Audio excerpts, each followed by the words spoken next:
গীত গোবিন্দ রচনা করেছি আমার মান প্রতিপত্তি যশের জন্য নয়, গীত গোবিন্দ রচনা করেছি তোমার নিষ্কাম তত্ত্ব প্রচার করার জন্য।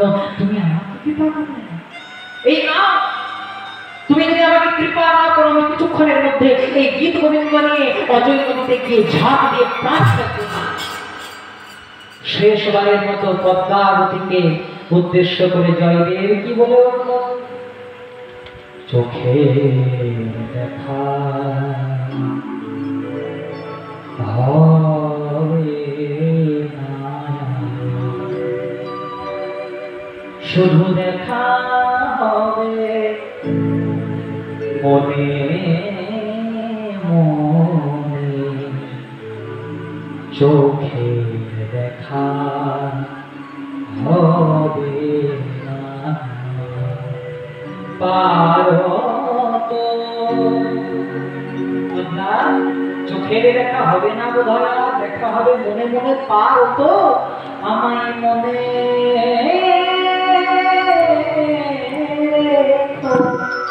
বসবে আসো না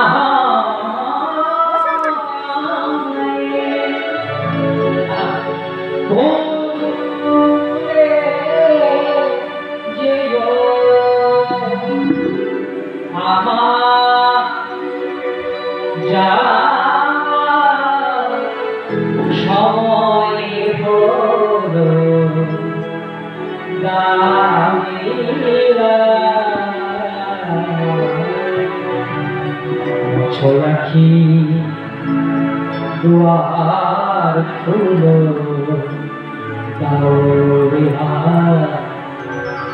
চুপতে চুপতে যাইলে গোস্বামী গীত গোবিন্দ স্মরণ করে একবার চিৎকার করে বলে মাধুরে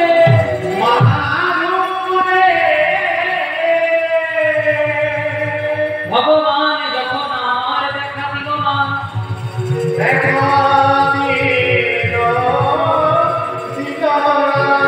যেই না গীত গোবিন্দকে সঙ্গে নিয়ে ঝাঁপ দিতে যাবে, ভগবান পিছনের ডাকে ডেকে উঠল, ও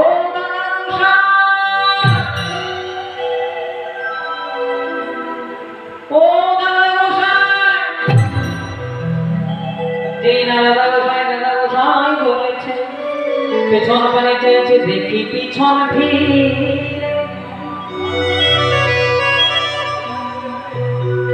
স্বয়ং আমার নীলমাধব দাঁড়ায়,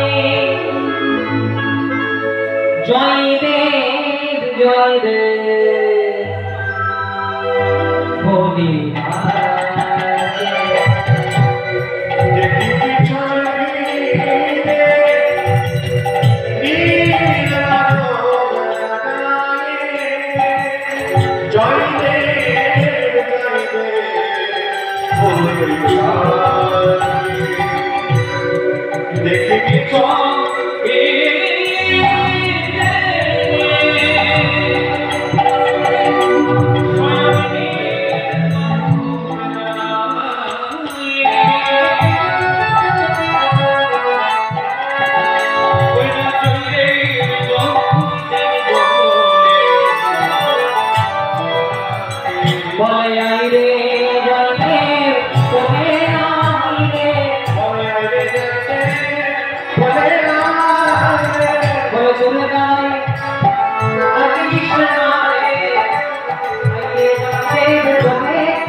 যখন এসেছি আপনাদেরকে বলে যাই মা, আপনার আমাদের হিন্দুদের সনাতনীদের তীর্থস্থান অনেক, কিন্তু অন্তত 4টি জায়গা যেতে কোনোদিনও ভুলবেন না। এক হলো শ্রীধাম বৃন্দাবন, যেখানে ভগবান শ্রীকৃষ্ণের লীলাক্ষেত্র। দ্বিতীয় হলো মুক্ত বৃন্দাবন, আমাদের বাংলা নদিয়া নবদ্বীপের মাটিতে, যেখানে শ্রীকৃষ্ণ চৈতন্যদেব অবতীর্ণ হয়েছিলেন, নদিয়া নবদ্বীপ। তৃতীয় জায়গা হলো উড়িষ্যার জগন্নাথ মন্দির। আর চতুর্থ জায়গা হলো পৌষ সংক্রান্তির পূর্ণ তিথিতে, যেটাকে আমরা মকর সংক্রান্তি বলি, সেই পৌষ সংক্রান্তির পূর্ণ তিথিতে বীরভূম জেলার কেতুলি গ্রামে একটা মেলা বসে না। আমরা সবাই যাই, মেলাটার নাম জয়দেব মেলা। যদি পারেন একবার গোড়াগড়ি দিয়ে আসুন, বড় পবিত্র মাটি হোক, যে মাটিতে স্বয়ং ভগবান সশরীরে নেমে এসেছিলেন। ধন্য ধন্য জয়দেব ধন্য, ধন্য কেতুলি ধাম,